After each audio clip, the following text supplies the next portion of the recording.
Hi, everybody, and welcome to this latest in the ValuesJam guest session series. Mark, great to have you here.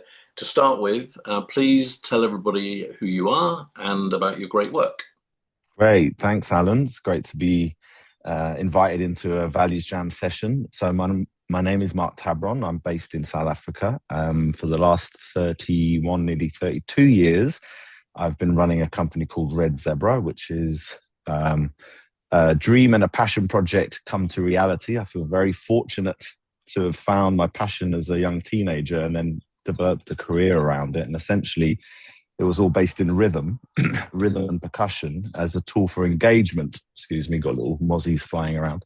And that project's pretty much taken me right around the world, having the joy of experiencing people's connection to themselves through rhythm and to each other. So really built on the belief that rhythm and music builds community. That's kind of been my career.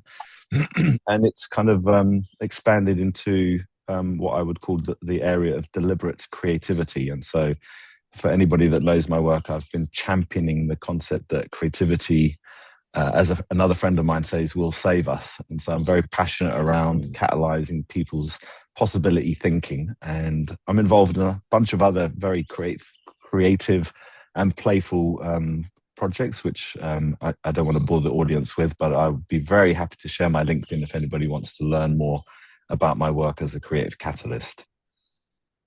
Great start. Now, for those eagle-eyed people that were listening very carefully, they would have noticed that you said you're called Mark Tabbron, and on your label it says Mark Dodsworth. So Yes. you just want to explain that? Yeah, I should have updated my new Dropbox that's just loaded on my new machine. But I'm actually born Mark Tabbron. It's my birth name. And then I was adopted at birth, given the name Dodsworth, which I've had all my life until I reconnected with my birth family almost 2 decades ago. And with my two Dodsworth parents, sadly, have both passed away. And with the reconnection with my Tabbron biological family, it felt fitting to retake my name, which I hope hasn't confused my connections too much. So I was Mark, formerly Dodsworth Tabbron, for at least a year on LinkedIn to get the message across, and I must update my Zoom. So thanks for catching that, Alan. That's all right. And so I'm just curious, did Prince copy you, or was it the other way around? Yeah, probably the other way around. So we're going to choose a values jam card now. I'm just going to give them a bit of a shuffle. And then how many piles of cards would you like me to make in front of me? Three. Three. Okay, they're going to be different sizes. And so now you've got pile one on my left, pile three on my right. So which number pile would you like? Pile two. Okay. And we've got 3, 6, 9, 12, 15, 18, 24 cards. So a number between 1 and 24. 16, please. 16. Okay.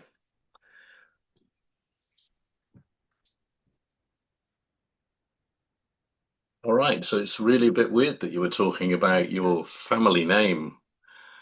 And this is the Wow. card that you've chosen, belonging. Wow. Why wow? Because it resonates deeply on many levels for me. So I'm very happy that it's the card that I've chosen, or the card that's chosen me. So I'm very excited to explore what this means. Yeah, it's got a lot of meaning for me, this word. So and if you'd asked me my top 10 words that have meaning, it probably wouldn't have been in there. So it's a kind of surprise to find it and then go, oh yeah, this is a great convo. It's about to happen. Well, before we started to record, you said to me, "Is there anything else that you've learned that that you could share and stuff like that?" And one thing I didn't tell you was that what's just happened, where you really seem to resonate very strongly with the card that you've chosen. It kind of happens so often. So, for instance, the most recent one was a guy who is a coach, and he chose, went through the same process. I showed him the card, which was humility. Mm. And he said, oh, wow, that's amazing that we've chosen that card. And I was like, so why? And he said, well, 2 weeks ago, my father passed away, and he was the most humble person that I've known in my life. And that was the introduction to what was a really beautiful conversation. And then just Mm. one other, it was protection of the environment that I showed. And this lady said, Alan, are you playing a trick on me? And I said, what do you mean? And she said, when I went to sleep last night, before I went to sleep, I was thinking about the Values Jam, and I thought, I wonder if something to do with the environment will come up. And Wow. so, so you've joined that club now. Oh, great. So I'm glad. It feels good. Yeah. Now we're going to start with a very simple, on the face of it, question, which is, what does belonging mean? The first word that comes up to me is home. Um, and that's interesting because I've literally just read a whole website about something called home as a concept. And both ideas really look at what does it mean to feel connected to a space, a place, and or a community. And yeah, so that's the short answer is that I think belonging connects to the idea of home. And what's related to that for me strongly in my work and my own experience is the concept of identity, because somewhere identity in belonging, if identity is missing, which I had challenges with that as a youngster myself, with being adopted and a bunch of other things, that that challenge of not having the identity piece clear meant that belonging had a huge question mark behind it. So yeah, this is my first short answer. Okay. And there's also something about acceptance. I mean, you haven't used that word explicitly, but I'm guessing that that's behind what you're talking about. Because when you feel that sense of belonging, it's like you are accepted, and it doesn't necessarily mean that you have to be the same as the other people, but you are accepted for what you are, right? So you could have a situation where everybody is the same and everybody has a sense of belonging, and that's kind of easy to understand. But then you might have another situation where people are quite different, but they feel a sense of belonging for whatever reason. Yeah, yeah.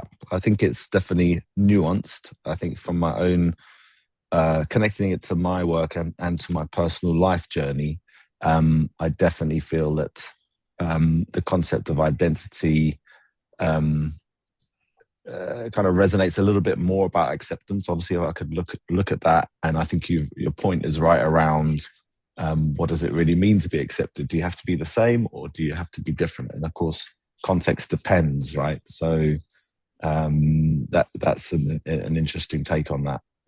Hmm.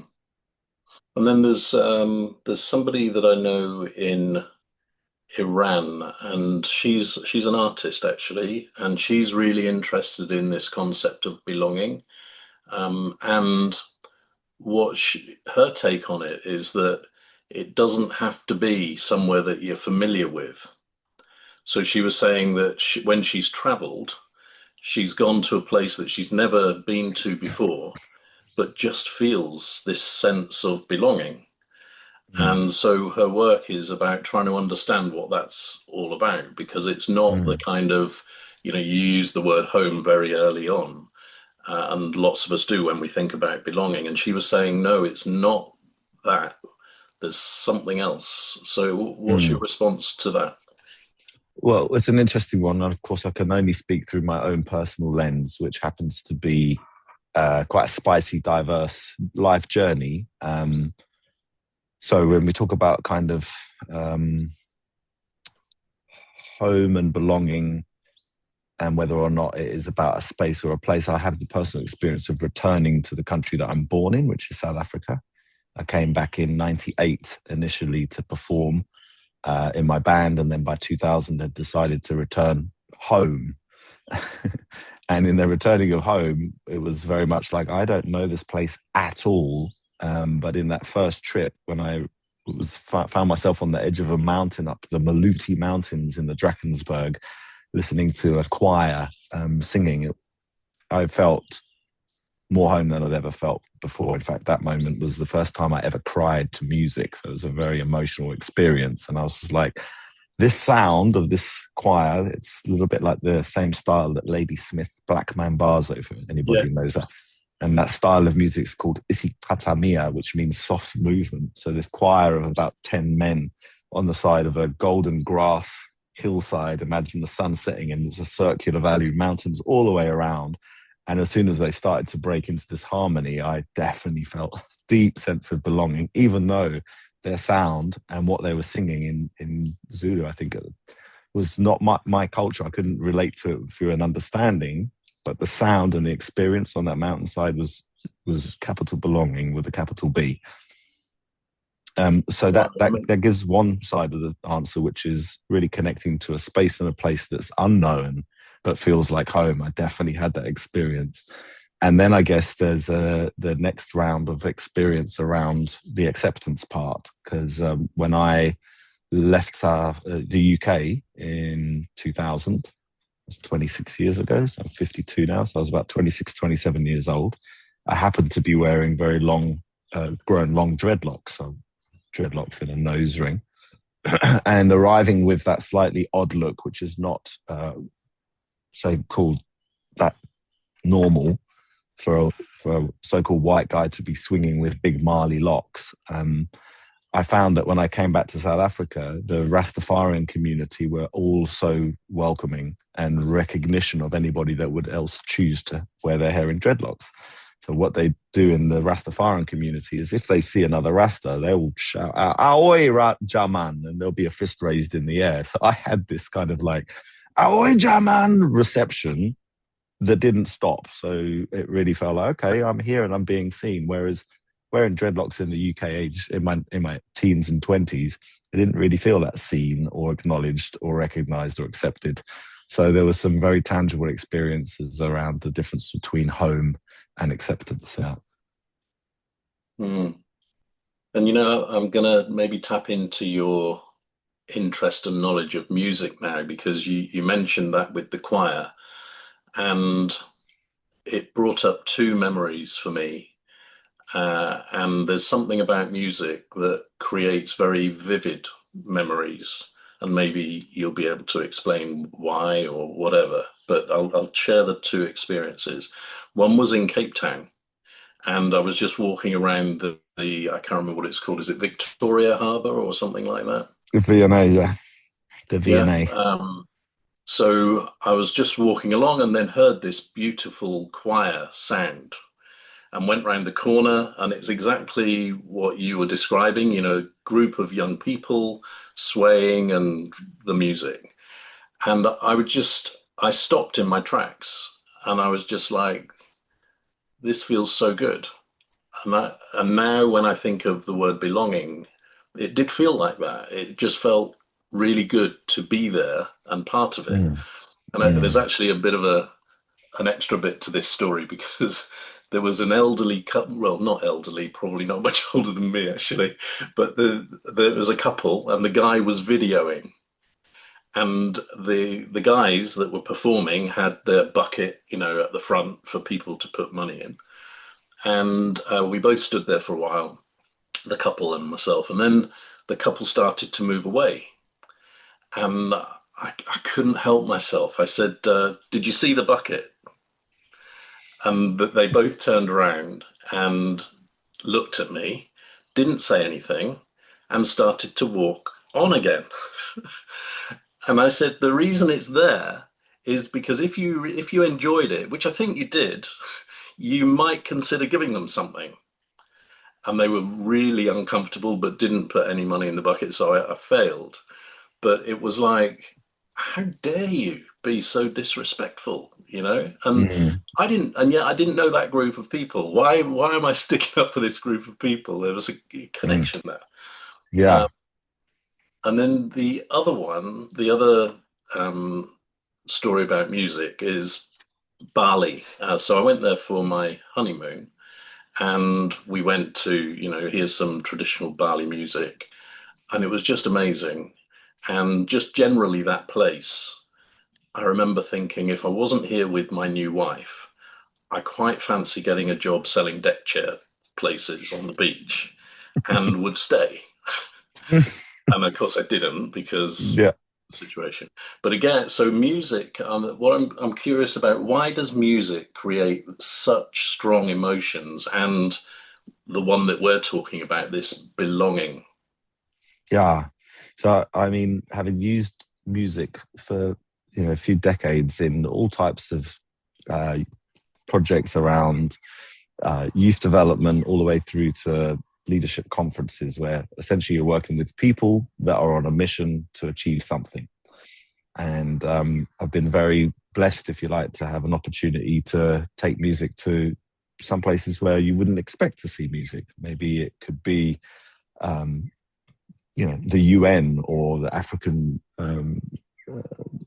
headquarters in Ethiopia, where it's the African Union, and they don't really expect music to be there. But when it is there, the reaction from the people in terms of engagement, in terms of joy, in terms of connection, really points to what neuroscience is saying, that music, it's like the social glue. It really gets sticky, and it's what and why, because it's firing a lot of different parts of the brain. Your reward system, your emotion, your memory, and your group sync are all being ramped up through shared rhythmical experience. And so it's been really interesting to also learn about philosophies here made famous by Mandela. And for those watching, you may or may not have heard of the concept of Ubuntu. Ubuntu means I am because we are. So when we look at the concept of what humanity really is made up of, it's all relational. And music's the same thing. Music's relational. If I go bim and you go bam, we've got a conversation happening in a polyrhythm. If we repeat that, we might even swing our hips in time together. Bim, bam, bim. It's literally as simple as that, to get the body to change its state into a sense of not feeling connected into feeling hyper connected. And so that's how I've been using music in my work. And I know that you've got a great drum story to tell, because you told it, was it just yesterday? And it reminded me of going on a leadership thing, and we had drumming, and we all went off in our little groups and did our bit. And then when the thing came together, it was just an amazing feeling to be part of this. And I'd love to hear you tell that story again about the different groups. Do you remember? You know what I'm talking about?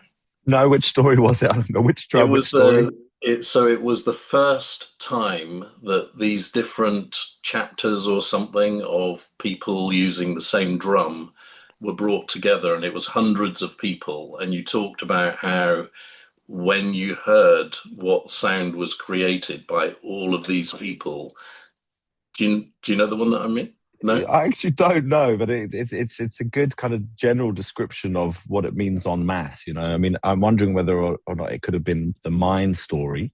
I did a lot of work in South Africa in the early 2000s when I got here, and I found out that HIV was such a massive issue in South Africa. And long story short, I found myself actually networking with some mine bosses, a guy called Francois Nell, I believe, from Bambanani mine in the Free State. And he invited me to bring 100 drums to a safety, health and environment meeting. They call them SHE meetings. And around that time, between the invite to go to the mine with my drums, I also heard a guy called Clem Santa, who was the chairperson for Anglo Gold at the time, and a big famous strategist for South Africa in the transition period. So there was Clem Santa talking about the impact of HIV in the mining industry, literally how many people are dying and what's the cost of business. But of course, there's a human cost there. And that was at the point where I realized this tool that I've been using for a few years, music as an engagement tool, could really help in getting industrial messages across to the masses. So the We Can Beat It campaign was born. And the simple idea is if we can beat drums together, maybe you have never done this before, then that simple process could be a powerful metaphor for what it could be if we decided to beat AIDS together. And I used that as an HIV awareness campaign for quite a few years in South Africa, lots of different companies. And it's all the same thing. As soon as you've got everybody together and they can recognize that there's a huge potential power unleashed if we focus, if we set intention, and if we decide to connect and resonate with what's around us, both on the information level, like there's HIV awareness that could save your life here, but also on a social level. These are your family, this is your community, this is your business network, or team. And so, yeah, it's the idea of being able to bring everybody into one beat at one time has always been the big wow, which is, I think, what you're pointing to. So I often start and invite, imagine 100 miners in a big amphitheater with 100 drums, and you say, before we begin, I need to know, are we really here, present, right now? So after 4 and not before, everybody get ready to beat your drum. And of course, the apprehension to get these drums going is tangible. Everybody just wants to, as we say in South Africa, hoy the drum. So I said, wait, don't go yet. After 4, not before. 1, 2, 3. And of course, I haven't even said 4. And they excitedly, somebody's beating the drum. Say, no, that's not what I asked. So you're not listening properly. So there's a little trick there around. You think you're on the edge of the chair ready, but actually you're not as focused as you could be. Let's try again. This time, no tricks. 1, let's count together. 1, 2, 3, 4. And the power of 100 people making one sound at one time is enough to send a shiver up everybody's spine. And it's that power that you then go, okay, what's possible now? And I love to kind of leverage off that unified moment into what the possible. Mm. I've got one more clue to remind you of that story. And if it doesn't work, we'll move on. But it was Notting Hill Carnival. Oh, right. Yes. I was going to go straight to the carnival kind of work and the experience. I was sharing yesterday that paraded in the carnival a couple of times with good friends in Brighton. And there was a teacher that had taught Brazilian maracatu rhythms across England and even to France. So we had the Parisian, the Edinburgh, the London, the Liverpool, the Manchester school of maracatu that this guy, Sam, had built over a year or two. Then he invited them all to the Notting Hill Carnival. And then there was 250 drummers that all knew these traditional rhythms. So when called to drop the beat, that was, again, a skin-tingling goosebump moment. And amplified even more when the whole troupe were taken under the big railway bridges in London. You know, those big, I can't remember which bridge it is, but we went underneath and spent a good half an hour there because the amplification is even more. And it's a very tangible experience to feel moved by music. And I just love, as I said, I just love the fact that neuroscience is pointing more and more to the benefits of what happens in the brain when you're actively involved in making music. And that really inspires me because it points to the fact that it's not just the left or the right brain, it's all brains being able to connect and work and grow and stretch at the same time, because that's what music does to the brain. It activates, I think, more than any other activity that they've managed to measure. Music activates more parts of the brain than any other.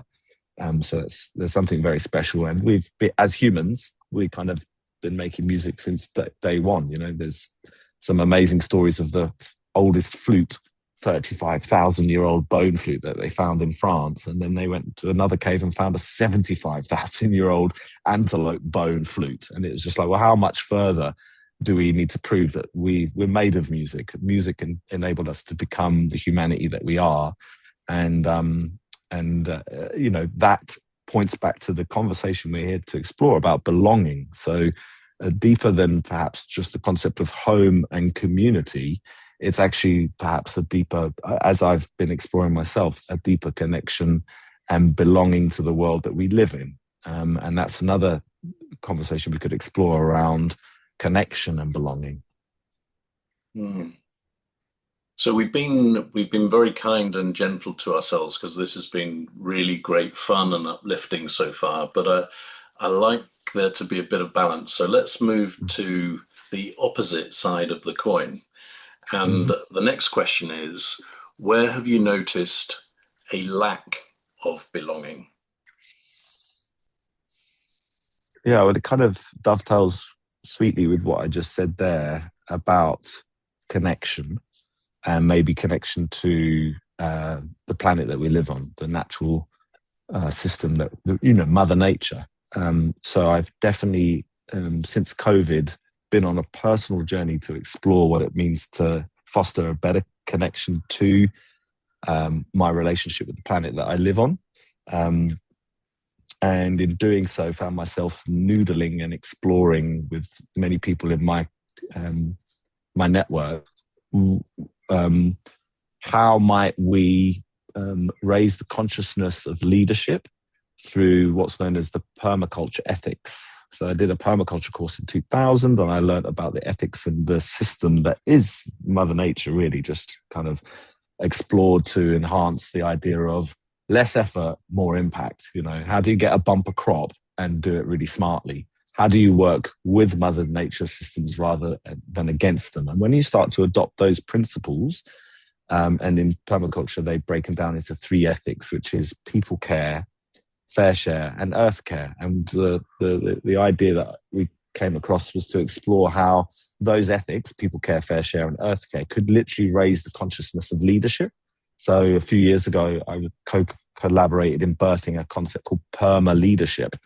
And in that space, talking to many consultants in my network, we realized that the disconnect that leaders in the corporate space have to the system of life that surrounds them is quite a big disconnect, because we're all in shiny boxes, working in boxes, speaking through boxes, and not actually remembering that the roots of the tree mean ABC. If we're actually able to watch a season go by, you know, there's a whole level of information in the best R&D department in the world, and that's natural evolution. So why are we not exploring ways to nurture our connection to those systems to ensure that whatever we bring to the world in our living life, in our personal life, but more importantly in our professional lives, are we adding to the system of life, or are we taking it away? And I think that question comes to the forefront when we ask corporate business people, do you feel connected to the system that you live in? Because we do seem to have more of a, you know, this is ours to extract from approach rather than we're part of this. Yeah.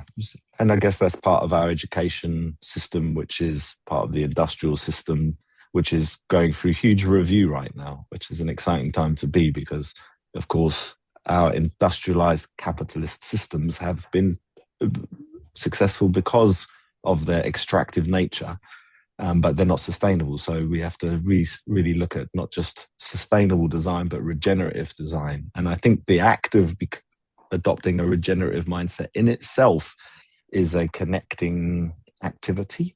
And by doing that, for me personally, it is deepening my sense of belonging to the system that sustains my life.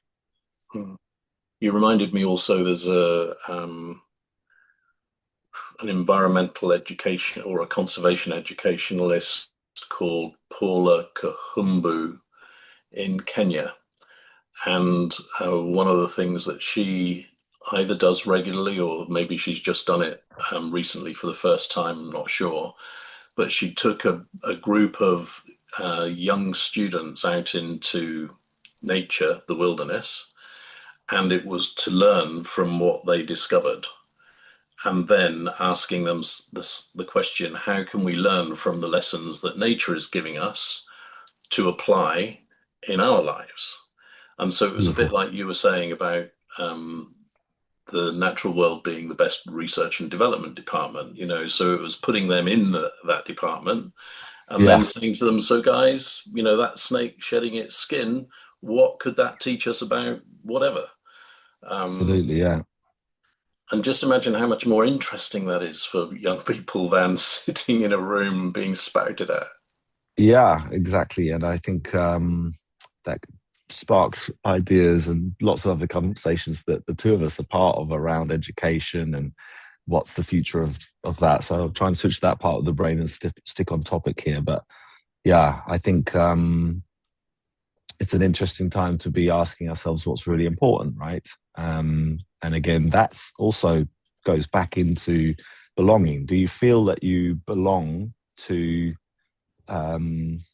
what's emerging? Are you engaged in what's emerging? And I think the answer right now for me is a mixed one of, well, yes, but I'm also very scared about what's emerging. The world is very fast right now. Technologies are being brought, whether we like it or not. And, you know, I don't really want to go into the conversation, but I'll say it anyway. The concept of the digital divide as one output of what's happening in our digitized world I'm afraid, causes a split into those that feel that they belong to the future now and those that Yeah. perhaps don't. And so there's no immediate answers of what we do with that, because the world, I guess, always has different factions doing different things. But when life itself gets designed in such a technically responsible or dependent way, dependent's the word I'm looking for, then I'm afraid that the sense of belonging might not be a shared sense of belonging for all if we don't get the ethics and the design right to make sure that this so-called digital enabled better future does feel like an evolutionary step up rather than a step down from humanity's role to grow into a vibrant, healthy system. Mm-hmm. You've reminded me, I went to an event probably maybe 6 months ago, and there was a researcher from Cambridge, I think it was, and she was talking about how AI risks becoming the biggest example of exclusion that we've ever seen in our history. And where she was coming from was not the access piece. I think she was part English, part German, and part Ethiopian or something. I might have got those countries wrong, but basically, she had done a study of how effectively AI could be used in different languages. And again, these numbers won't be accurate, but they're indicative. She was saying, in English, AI performed at like 92%. In German, it performed at like 75%. And in Ethiopian, it performed at like 49%. And so what she was saying is that if you don't speak English and you haven't got access, you're really at a disadvantage. And for her to say that that could be the biggest example of discrimination in our whole history is like a big deal, right? So absolutely not a sense of belonging to this new world of possibility brought by AI. Now, I know you're a curious person, and I didn't mean that to be a double entendre, but Oh, I like it. Oh, that's a compliment. I love it. yeah. So in Values Jam, there's a chance for you to ask a question. And so I'd like to invite you to do that now. And so it is ask your own question about belonging. So beginning with who, what, when, where, why, how. And if it's a question that you already have the answer to in your head and it's there, then share the answer immediately after the question. Or if you'd rather ask me first and then respond to what I've got to say, then do that. Okay. Any question about belonging for you? Any question about belonging for us? For us? Right, got it. Um, it's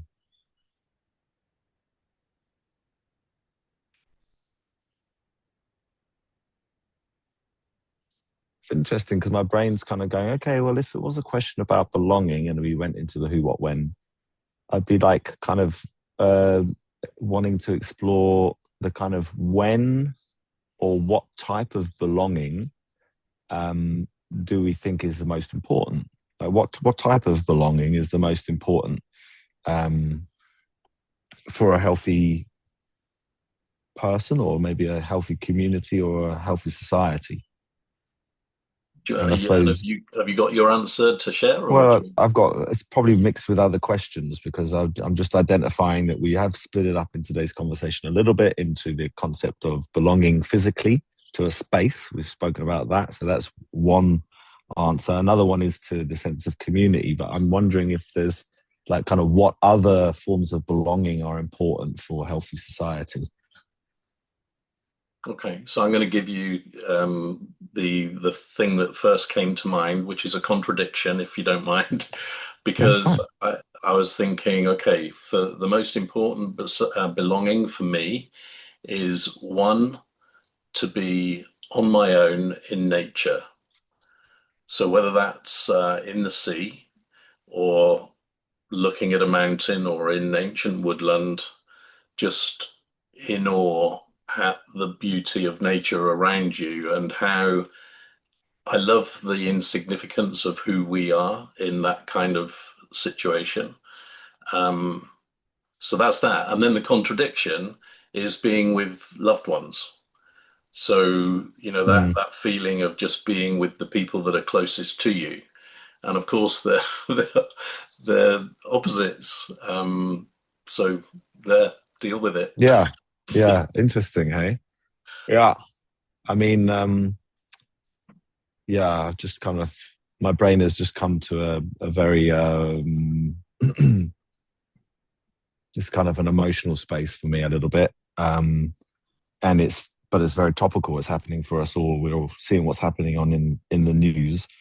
Um, 2 weeks ago, I was delivering a program in Montague, a rural dried fruits community 2 hours outside of Cape Town. We had about 15 Americans from a university in the States in Portland, Maine, and we ran a leadership program for these Americans in combination with 15 other youth from local NGOs in this rural community.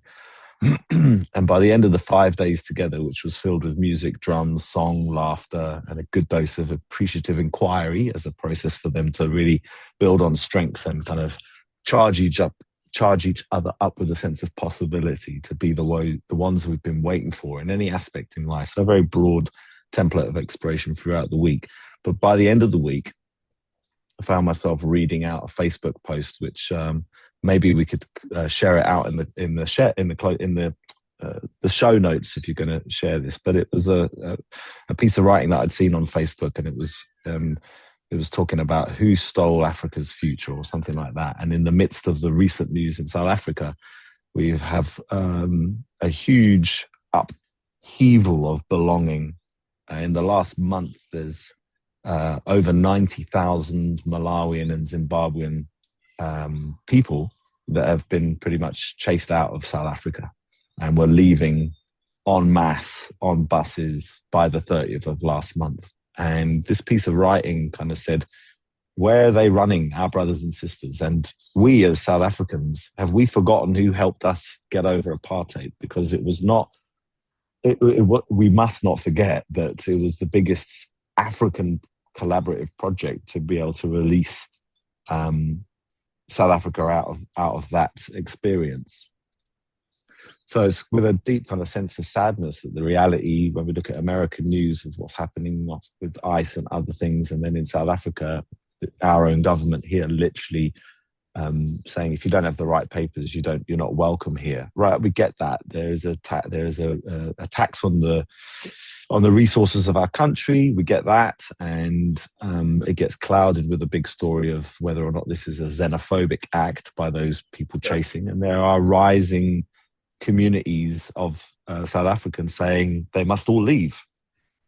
So yeah, I just remembered that and realized that this is something that I think we're all carrying right now, especially with the news of the last year, that the world doesn't feel like it used to. So just even in terms of the bigger sense, like I don't feel like I belong to a lot of other people that think that these people shouldn't be able to live in peace and harmony. I don't belong to that. And yet it seems that it's a growing voice in our media and in our politics, which is hugely divisive. So it's kind of, yeah, that's just something that came to mind. That event sounds great. And I'm just imagining the sense of belonging that would have been achieved over that 5 days between people who are hugely different in terms of background, knowledge, capability, experience. And it's also strange how sometimes I have a stronger sense of belonging with a stranger than I do with some people that I've known for a long time. Can you relate to that? Where you meet somebody? Yeah, yeah, very much so. Yeah, I think in a way, as a facilitator, I use that as a fuel, because when you do have the novelty of I don't know you from a bar of soap, and now I'm here with you for 5 days, you get to choose how you show up with these new people. Yeah. So if you're in a community of 15 of your buds, and then there's 15 of their buds, and then you're together, the continued question each day was, just take a quiet moment in your journal or in a pair share check-in to choose how you want to show up today. So it's almost like creating this clean slate of like, well, actually, on the first day, especially for our local youth, it's a huge bunch of nerves. You know, all these Americans are coming in all loud and joyful and resourced, and who are you? And now I must tell you about my life. And so first day, I'm very gentle on the ask of tell your story and come out of your shell. But by the end of day one, there's hugs with everybody and they can't wait to be together on day two. And by day five, as you said, the music has created that social glue, and then they get to go and share it in their community. And the feedback that I got from, participants just makes me want to cry with happiness, because it's like, okay, I spent a whole week bringing different people together, creating shared visions of the life that they would like to create. I've got to have the best job in the world. That is like, and does the world need it right now? Yes, it does. So I feel so on purpose to be able to create that sense of belonging for others, that it just feels like, as I said, best job in the world. That's great. And I feel I'd love to share this story with everybody. So I facilitate sometimes as well. And one of the things that I do for some sessions is to ask people to bring a personal possession with them that they then describe to the group. And this particular event was very senior people in a large logistics company, and there were just 6 people. And one guy from the Netherlands brought a soft football, so not a real one that you play with indoors. And so when it came to his turn, and everybody's kind of probably in their mid-50s and, managing director level, that sort of thing. And he said, the reason I brought this is because I'm just crazy about football. And I used to play in our hall, me and my dad, with a goal at each end, from the age of about 5 years old. And those are some of my fondest memories. So everybody goes, oh, that's lovely. And then he said, and it's also one of my saddest memories, because when I was 16, I got offered a professional contract to play football. And my dad told me that I couldn't go. And that was the last day I saw my dad. So he left home at 16. And it was like bombshell, everybody, like tears, but wow. It was an amazing way to create a sense of belonging for those people, because rather than them be their kind of function and their title and all of that, they just related to each other as human beings. And so it was a wonderful thing to start the event, even though it was a bit kind of emotional. So thank you for reminding me of that, because that's something else ValuesJam does, is it causes memories that I haven't thought about that for maybe 10 years. Yeah. It just brings them up. So I'm conscious of time, and we've got one question left. And it is this. What are you encouraged to do differently about belonging as a result of our conversation? That's a really great question. I wish I had more time to think about it, because I think it's a brilliant one, but let me see what I can do. What am I inspired to do differently after today's conversation? I'd like to explore the concept not through my own lens, as it were. I think being able to, because in a way my work is about wanting to create a sense of belonging and build community and a sense of connection.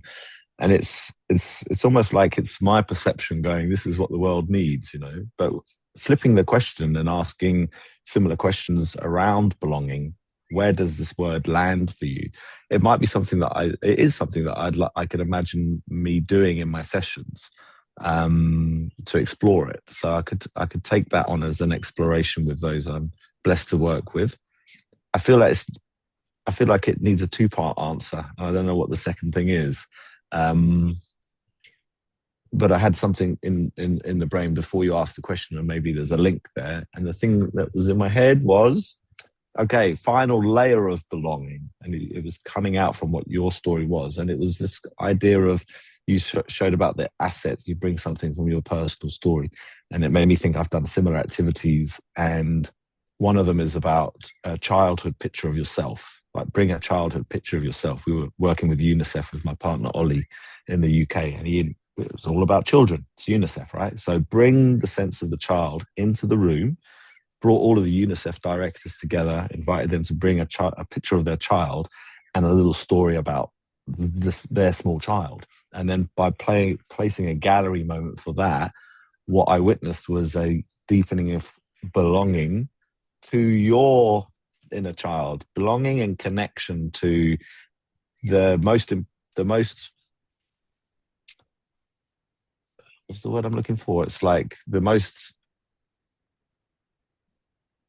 what's the word I'm looking for? It's like, it's the earliest you. It's like the blank you before the world shaped you into that, to reconnect with the part of you that was that free spirit before you were either told you're good at that or you're Right. bad at that. It's like, Yeah. so I love the idea around wanting to further explore the sense of belonging and connection to the inner child. That's something else that I would be inspired to want to explore more. So if I can just push you a little bit on that, then, if that's your general direction, what could be your first practical baby step towards that in the next few days? I think I could journal on this. I think I could, because, when we pulled the card, I was like, oh my God, that's like a really important card for me, with my whole adoptive story and identity story, moving country story.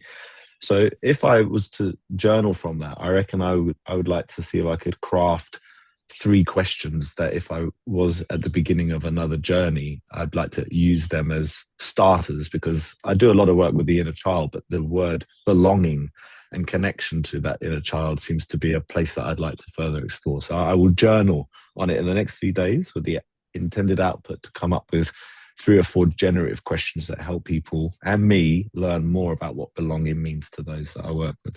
Okay. Mine is,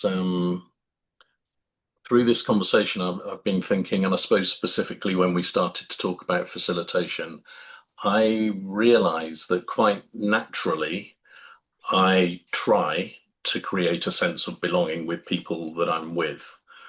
But actually, I think that I might be able to do that even better if I'm more conscious about it.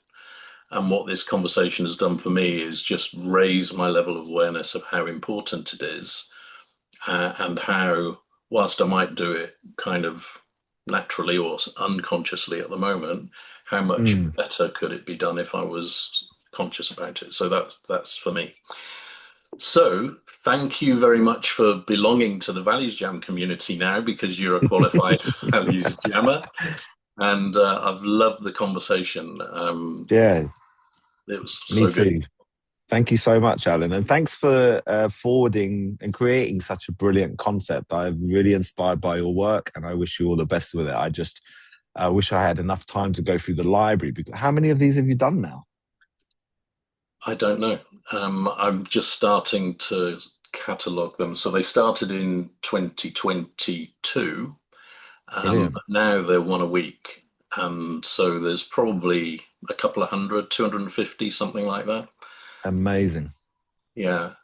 And I can't resist a plug now, forgive me, but Values Jam Junior, for 3 to 11-year-olds went live on the website yesterday. So the cards are in production. They went to production today, and they should be arriving in the next 3 weeks or so. So I'm just super excited about kids learning about values and each other, and being able to practice listening and stuff like that we don't generally get the chance to practice when we're young. So thanks for the opportunity to slip that in. Yeah, no, absolutely. And I would highly recommend people to check those decks of cards out. I think it's a great innovation, to literally just bring value to the center of the conversation. And what a beautiful way to do it when it's fun. You can, and I appreciate the haphazard. Let's see which card chooses you. So there's a mystical approach to allowing it to find you. And it's been a brilliant conversation. So thanks again for inviting me and for doing this work. All right. Cheers. Good luck. Cheers. Bye bye.